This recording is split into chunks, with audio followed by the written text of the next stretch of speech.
टवर्ग का टा, ठा, तवर्ग का ता, था, और पवर्ग का पा, फा।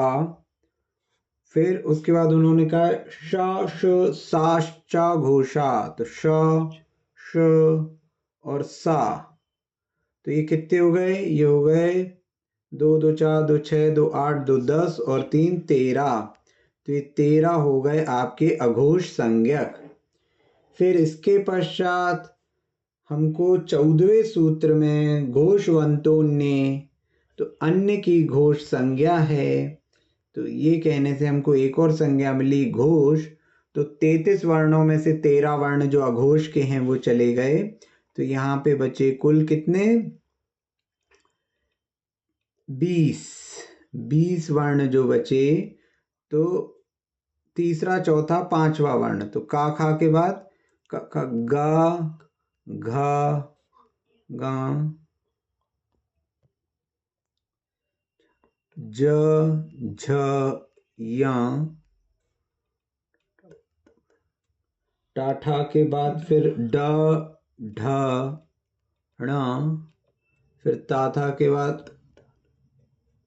द, ध, न, फिर पाफा के बाद ब, भ, म, और उसके साथ या, र, ल, व, ह। ये इतने बचे हुए। तो ये हो गए 5 या 15 और ये 5, तो ये कुल हो गए 20। तो इनकी घोष संज्ञा हो गई। ठीक है। फिर उसके बाद 14वें सूत्र के बाद 15वें सूत्र में एक और संज्ञा मिली हमको, अनुनासिका, गायाणा न माह। तो अनुनासिक संज्ञा मिली, है ना। नासिका के पश्चात जिनका उच्चारण होता है वे अनुनासिक कहलाते हैं। तो अनुनासिक क्या थे? अनुनासिक 5 थे, पांचों वर्गों के पंचम अक्षर। तो ग, ये 5 अनुनासिक हैं। ग, या, ण, न, म, 5 ये अनुनासिक हो गए।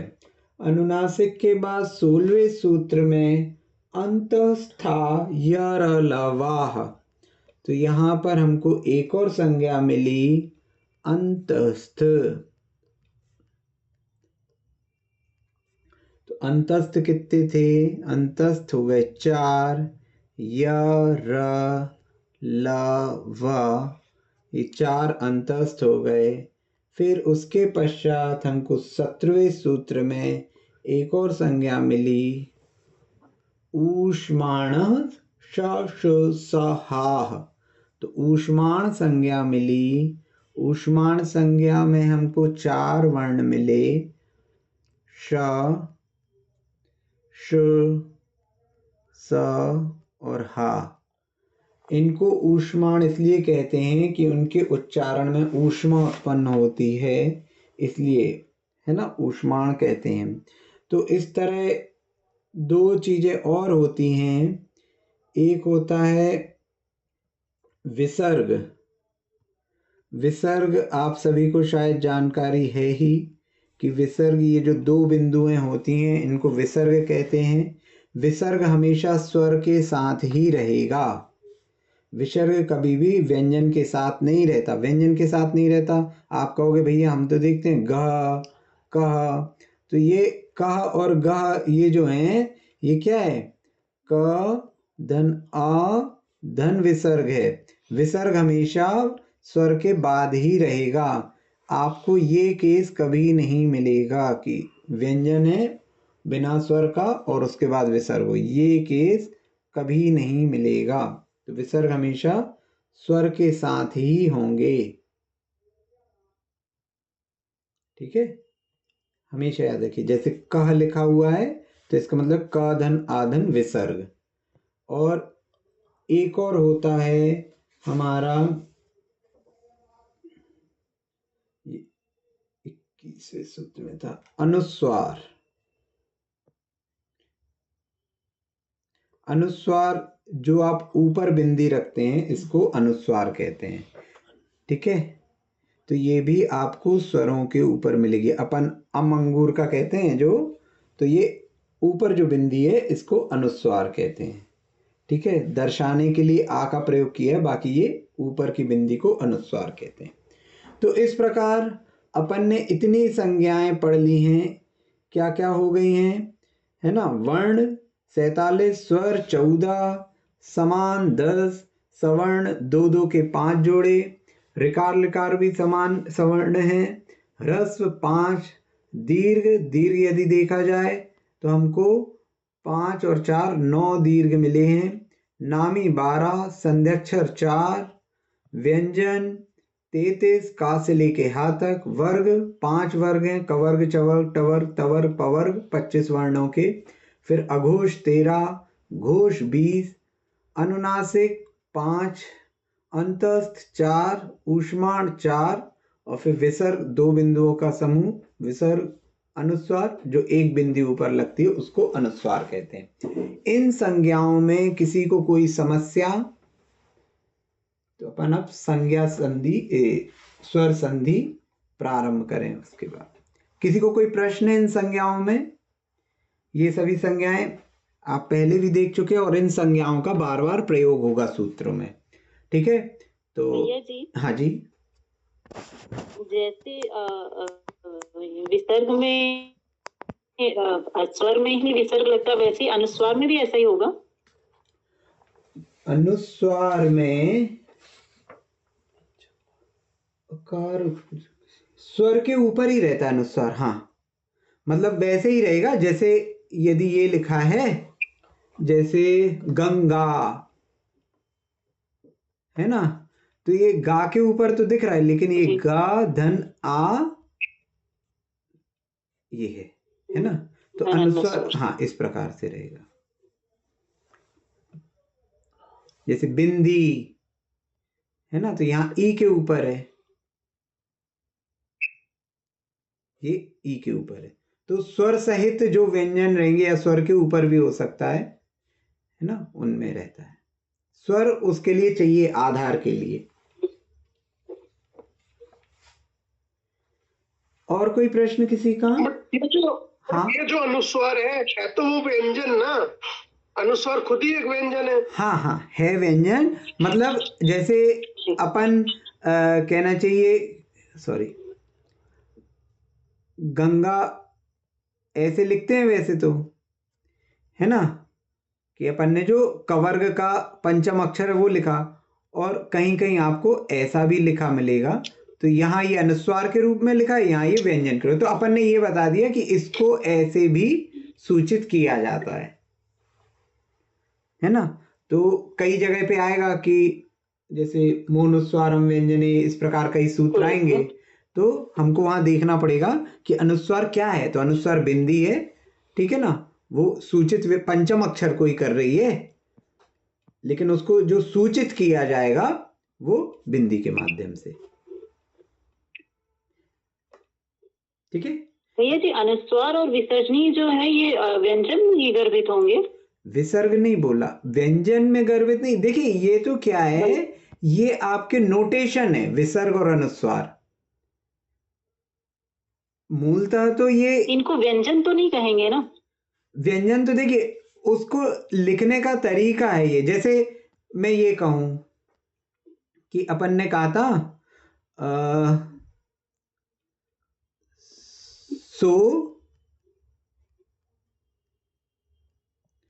हम, अब ये खंडाकार, इसको स्वर में काउंट करूं क्या मैं? ये नोटेशन है ना। व्यंजन तो आपका ये है गा, लेकिन हाँ ये जो अनुस्वार है ये सूचना इसकी ही देगा, समझ रहे हैं? ये नोटेशन है, मतलब उसका कहना चाहिए कि चिन्ह है, वर्णों के अंतर्गत नहीं है, लेकिन वो लगेगा पंचम अक्षर पे ही, मतलब पंचम अक्षर की उपस्थिति। जैसे ये सूत्र तो आया है कादी, हाँ कादिनी व्यंजनानी आया, तो उसमें वो जो सूत्र आया है कादिनी व्यंजनानी, का से हाथ तक ही व्यंजन होते हैं। हाँ, तो उसमें ये उसमें पंचम अक्षर विसर्ग है ना और आपके। अनुस्वर। हाँ वही जी। कह रहे हैं। विसर्ग तो देखिए, विसर्ग क्या है, विसर्ग अल्टीमेटली विसर्जन का नोटेशन है। विसर्जन, विसर्जन मतलब वहां पर हम विसर्जित कर रहे हैं शब्द को।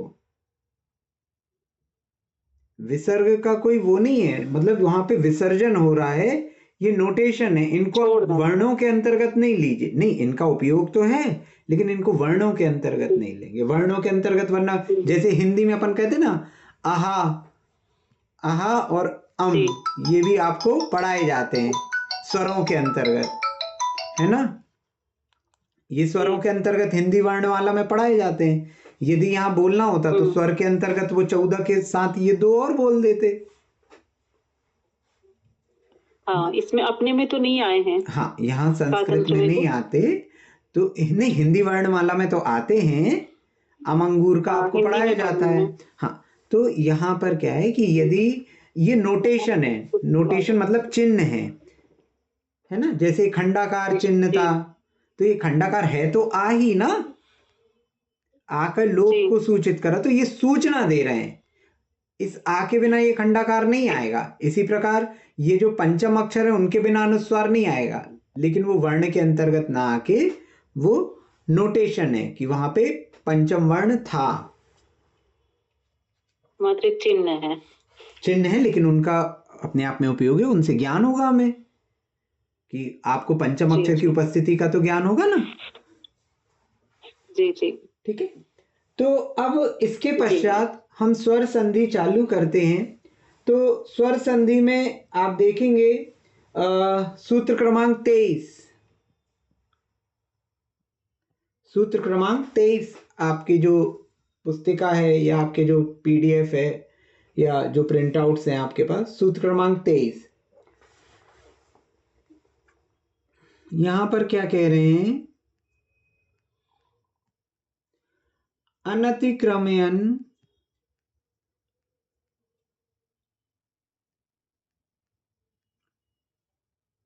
विश्लेषयेत।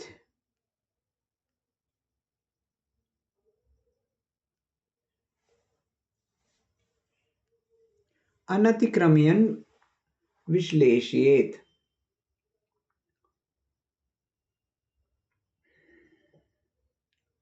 पहले तो इसके हम संधि पढ़ने जा रहे हैं। तो संधि क्या है, संधि ये है कि दो वर्णों को जोड़ना।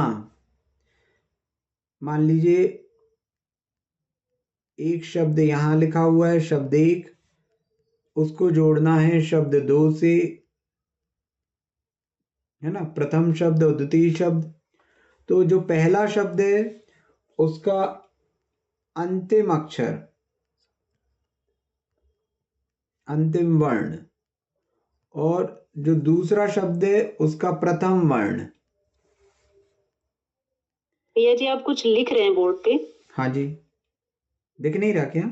मुझे दिख नहीं रहा। नहीं नहीं दिख रहा है भैया, हमें तो दिख रहा है। हाँ, आप दिख रहा है। ठीक है, आप दिख रहे हैं। ठीक है, तो प्रथम शब्द का अंतिम वर्ण और द्वितीय शब्द का प्रथम वर्ण, इन दोनों के बीच में संधि होती है। तो ये हो गया उत्तर, उत्तर यानी जो बात का होता है। तो उत्तर वर्ण, सॉरी यहाँ वर्ग लिखा गया, उत्तर वर्ण प्रथम शब्द का और इसका पूर्व वर्ण, पूर्व यानी पहले का, तो पूर्व वर्ण, इन दोनों के बीच में संधि होगी। ये दोनों आपस में जुड़ेंगे तो भिन्न भिन्न नियमों से। अब ये दोनों वर्ण क्या हैं, स्वर हैं, व्यंजन है, यहाँ विसर्ग है, क्या क्या है यहाँ, तो उस प्रकार से हमारे भिन्न भिन्न प्रकार के संधियों के नियम चलेंगे। तो इन दोनों वर्णों पर या इनके आजू बाजू और भी कुछ वर्ण हैं, तो उन पर निर्भर करेगा कि जो संधि है वो कैसे होनी है।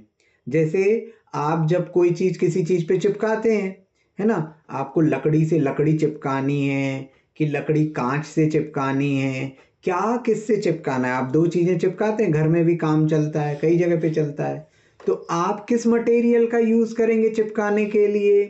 तो आपसे पूछा जाए कि भैया हमें कुछ चिपकाना है, क्या प्रयोग कर लें, तो आप पहले पूछोगे भैया ये बताओ क्या चिपकाना है ना।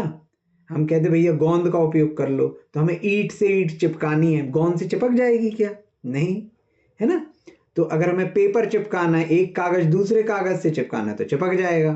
तो अब सीमेंट से भी चिपकता है, तो क्या उपयोग करेंगे? फेविक्विक उपयोग करेंगे, फेविकॉल करेंगे, लेई करेंगे, हैं कि भात करेंगे कि सीमेंट करेंगे, क्या करेंगे? तो ये डिपेंड करता है कि आप क्या चिपकाना चाह रहे हैं। तो इसी प्रकार किन दो शब्दों को जोड़ रहे हैं आप, किन दो वर्णों को जोड़ रहे हैं, तो उस हिसाब से डिपेंड करेगा कि आपकी संधि का नियम कौन सा लगेगा। ठीक है, तो ये संधि कहलाती है। अब अपना जो 23वें नंबर का नियम था, अनतिक्रमयन विश्लेषित। अनतिक्रमयन विश्लेषित, तो इसका अर्थ है, इसका जो मूल अर्थ है वह यह है कि मिले हुए जो वर्ण हैं, मिले हुए वर्णों का उल्लंघन नहीं करना। मिले हुए वर्णों का उल्लंघन नहीं करना, तो मिले हुए वर्ण क्या कहलाते हैं? तो देखिए, शब्द जो रहता है वह कैसे बना? वर्णों के मेल से बना। वर्णों के मेल से, कई वर्णों को मिलाया, है ना, तब जाके शब्द बना। तो इनका उल्लंघन नहीं करना से क्या तात्पर्य है? जैसे हमने कहा कमल, है ना, कमल, तो कमल में क्या क्या है? का है, फिर आ है, फिर माँ है, फिर आ है, फिर ला है, फिर आ है। तो ऐसे करके आपका बनेगा कमल। आपने कहा ठीक है, का, मा, ला, आ, 3 आ और 3 व्यंजन, का, मा और ला, तो इससे कमल बन जाएगा। तो दूसरे व्यक्ति ने लिख दिया का धन आ धन ला धन आ धन मा धन आ, तो ये कमल बन जाएगा क्या? नहीं, ये कमल नहीं है। तो कोई कहेगा भैया जो वर्ण आपने लिए वही हमने लिए, तो आपने भी वही वर्ण लिए, लेकिन क्रम जो है वो आपने वही नहीं रखा, तो क्रम परिवर्तित नहीं होगा। जिस क्रम में लिखे हुए हैं वर्ण उसी क्रम में लिखे हुए रहेंगे। मिले हुए वर्णों का उल्लंघन नहीं किया जाएगा। उल्लंघन नहीं किया जाएगा मतलब उनमें जिस क्रम से वो लिखे हुए हैं उसी क्रम से लिखे जाएंगे। ठीक है, तो जब संधि आदि होगी, जो कुछ भी होगा, तो उनका अनतिक्रमण नहीं होगा, है ना। तो उसका मतलब अतिक्रम नहीं होगा, उसके क्रम का उल्लंघन नहीं होगा। तो यहाँ पर ये समझ में आया? इसमें किसी को कोई प्रश्न? कि मिले हुए वर्णों का उल्लंघन नहीं किया जाता। आप जिस सीक्वेंस में लिख रहे हो, जिस सीक्वेंस में आपके पास शब्द है, उसी सीक्वेंस में उसको रखेंगे। ठीक है, ये समझ में आया सभी को?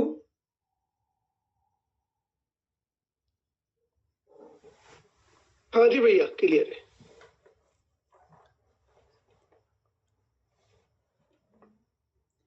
तो यहां पर क्या कह रहे हैं कि मिले हुए वर्णों का उल्लंघन नहीं कर विश्लेषण करना चाहिए।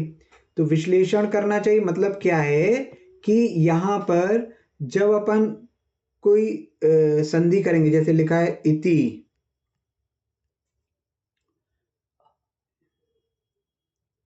धन आदि, तो अब क्या है कि अनतिक्रमण विश्लेषित, आपको जब संधि करनी है तो पहले क्या कर लो, मिले हुए वर्णों को आप अलग अलग करके लिख लो, उनका उल्लंघन किए बिना। तो इत धन ती धन ई, है ना, और यहाँ हो गया सामने आ धन द धन ई।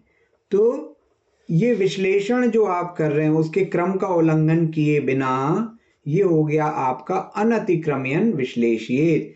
जो शब्द दिए गए हैं उसके क्रम का उल्लंघन किए बिना उनको इस प्रकार से अलग अलग करके लिखना, ये आपका हो गया अनतिक्रमयन विश्लेषित।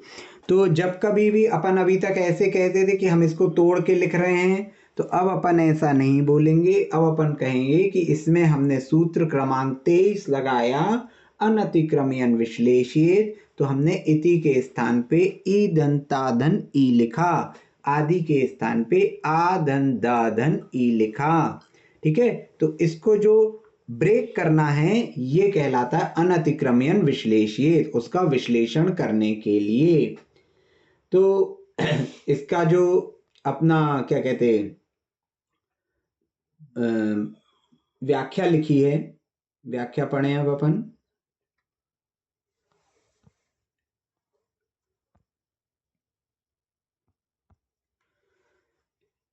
संघटितान वर्णान अनतिक्रमयन विश्लेषयेत इति विश्लेष्यः।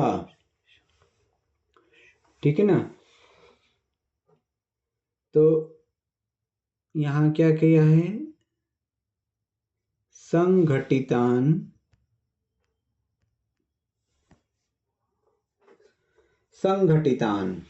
संघटितान वर्णान। तो यहाँ वर्णान में कौन सी विभक्ति है, रामय रामौ रामाः, रामम रामौ रामान, द्वितीया का बहुवचन। ये जो अपन ऐसे लिखते हैं ना, इसको अपन इस प्रकार से भी लग सकते हैं कि जैसे हमने कहा प्रथमा का एक वचन, तो एक एक मतलब प्रथमा का एक वचन, एक दो मतलब प्रथमा का द्विवचन, एक तीन मतलब प्रथमा का बहुवचन, दो एक मतलब द्वितीया का एक वचन। तो ये द्वितीया का बहुवचन है, तो इसको अपन ऐसा भी लिख सकते हैं शॉर्ट में, दो तीन द्वितीया का बहुवचन। तो ऐसे अपन के लिए क्या हो जाएगा, इजी हो जाएगा ये लिखना। समझ में आए ये कैसे लिख रहे हैं हम। पहला वाला जो है वो विभक्ति कौन सी है, तो ये हो जाएगी 1 से लेके 7 तक कौन सी विभक्ति लिख रहे हो, और कॉमा करके वचन। तो वचन में 1 से लेके 3 तक, तो 1 मतलब एक वचन, 2 मतलब द्विवचन और 3 मतलब बहुवचन। तो संघटितान में भी बहुवचन है, तो ये भी द्वितीया का बहुवचन है, और वर्णान ये भी द्वितीया का बहुवचन है। तो वर्णान है ना, वर्णों को है, कैसे वर्ण है ना, वर्णान वर्णों को, द्वितीया है ना, वर्णों को बहुवचन है, तो वर्णों को कैसे वर्ण, तो वर्णों का विशेषण क्या है, संघटितान। संघटित कहते हैं ना अपन, संगठित होके रहो, मतलब मिले हुए। वर्ण कैसे हैं, मिले हुए वर्णों को। ठीक है, मिले हुए वर्णों को संघटितान वर्णान अनतिक्रमयन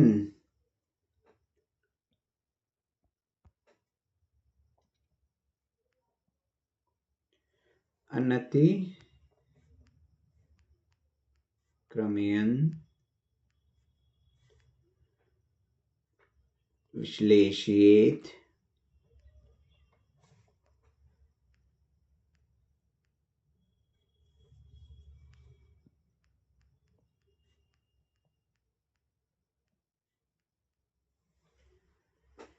अनतिक्रमयन का अर्थ होता है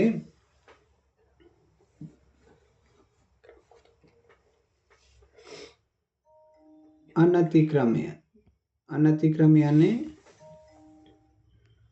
क्रम का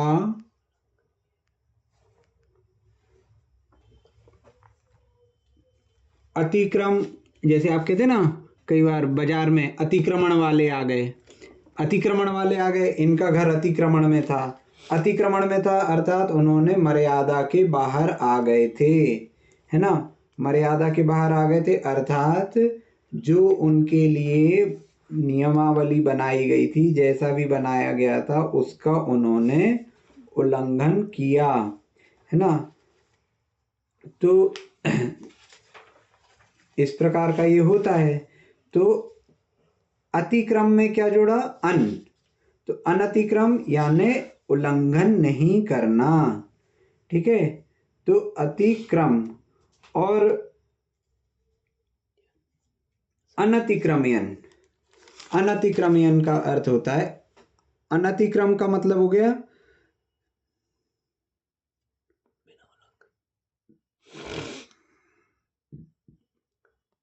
अतिक्रम का मतलब, अनतिक्रम का मतलब उल्लंघन नहीं करना।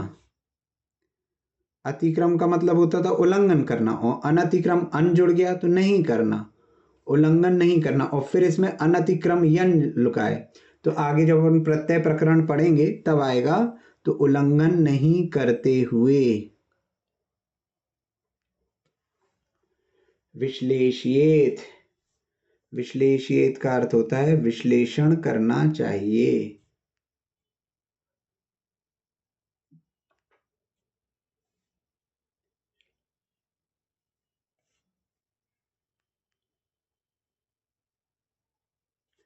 फिर क्या कह रहे हैं, इति विश्लेष्यः, इति विश्लेष्यः यानी इस प्रकार विश्लेषण होता है, यह विश्लेषण कहलाता है, इति विश्लेष्यः। अब इसके पश्चात अपना जो सूत्र अपन बहुत अधिक प्रयोग करते हैं वह आता है सूत्र क्रमांक 24। समानः सवर्णे दीर्घी भवति परश्च लोपम। समानः सवर्णे दीर्घी भवति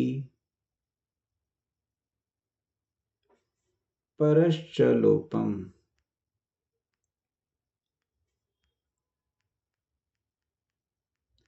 समानः सवर्णे दीर्घी भवति परश्च लोपम। तो यहाँ क्या हो रहा है, इस सूत्र का जो सामान्य अर्थ है वह ये है, पहले तो आप ये देखिए यहाँ पे कौन कौन से अपने वो आ गए, समान, सवर्ण और दीर्घ, ये तीन संज्ञाएं आ गई। यहाँ पे किसी भी वर्ण का नाम नहीं लिया गया। तो समान संज्ञा कितने वर्णों की थी, 10 वर्णों की थी। सवर्ण 2 के 5 पेयर की थी, और दीर्घ संज्ञा अपने पास 9 वर्णों की थी, है ना। तो समाना सवर्णे दीर्घी भवति परश्च लोपम, तो इसका अर्थ है कि समान संज्ञक के, समान संज्ञक के बाद सवर्ण हो, सवर्ण हो तो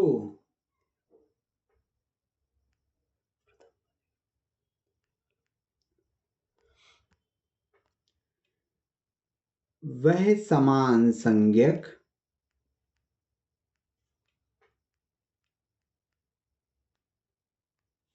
दीर्घ हो जाता है।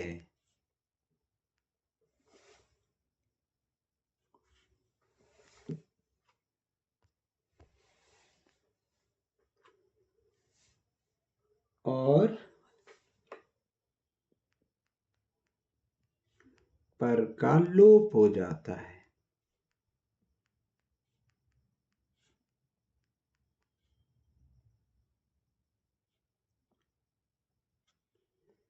समान संज्ञक के बाद सवर्ण हो तो यहां क्या हो गया कि ये नियम कब लगेगा, यहां कंडीशन देगी, समान संज्ञक के बाद सवर्ण हो तो ही ये नियम लगेगा। अब क्या होगा नियम लगने पे, वह समान संज्ञक दीर्घ हो जाता है और पर का लोप हो जाता है। तो अब जैसे अपन को स्थिति मिली,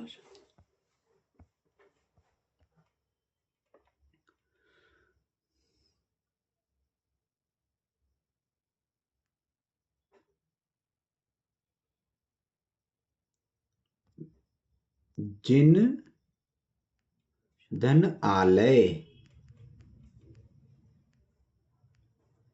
तो सबसे पहले अपन ने सूत्र लगाया अनतिक्रमयन विश्लेषित, हमारा 23 नंबर का सूत्र लगा, 23 नंबर का सूत्र लगा अनतिक्रमयन विश्लेषित। तो इससे क्या हुआ, जा धन ई धन ना धन आ, तो ये हो गया जिन, है ना।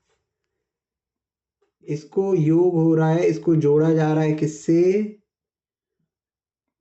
आलय में अनतिक्रम्यन विश्लेषिए, तो आ धन ल धन आ धन य धन आ।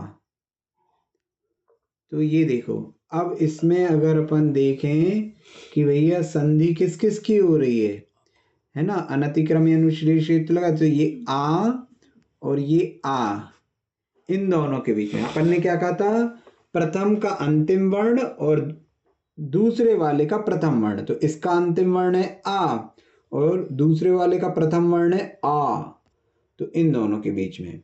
तो अब ये क्या कह रहे हैं अपन, पहले कंडीशन देखें, समान संज्ञक पहले हो, पहले क्या हो, समान संज्ञक।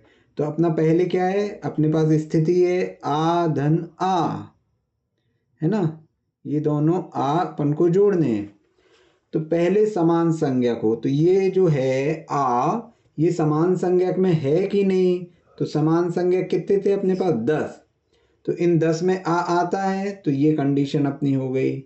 इसके बाद सवर्ण हो, देखो समान संज्ञक के बाद समान नहीं चाहिए, समान संज्ञक पहले चाहिए, अब समान संज्ञक के बाद उसका सवर्ण हो, तो आ का सवर्ण है क्या बाद में, तो आ के सवर्ण क्या क्या होता है, तो आ के 2 सवर्ण है, एक आ स्वयं है और एक आ है, तो अपन को आ मिला है बाद में, तो सवर्ण भी बाद में मिल गया। तो ये कंडीशन अपनी लग गई कि अपना ये वाला सूत्र लगेगा, क्योंकि तो समान संज्ञक के बाद सवर्ण हो, तो समान संज्ञक आ और उसके बाद उसका सवर्ण मिल गया, तो क्या करना है, समान संज्ञक दीर्घ होगा, तो पहला वाला जो समान संज्ञक है ये क्या हो जाएगा, दीर्घ, दीर्घ हो गया, अर्थात ये क्या हो जाएगा, आ के स्थान पे आ दीर्घ, पर का लोप होगा, अर्थात ये वाला आ जो है ये गायब हो जाएगा। समझ में आया। तो इन दोनों के स्थान पे शेष क्या रह जाएगा, आ, तो आपका ये क्या हो जाएगा, इसको अब अपन तोड़ के पूरा लिखें, तो ये हो गया ज धन ई धन ना, यहां तक ऐसे ही, और ये भी वैसे ही का वैसे ही, ल धन आ धन या धन आ, ये तो पूरे वैसे ही के वैसे ही हैं, और ये जो था अपना इतना आ धन आ, यहाँ पे क्या हो गया था, आ धन आ हो गया था, तो इस पूरे आ धन आ के स्थान पे क्या आ गया, आ, तो अब इसको अपन जोड़ देंगे, तो ये क्या हो जाएगा, जिनालय,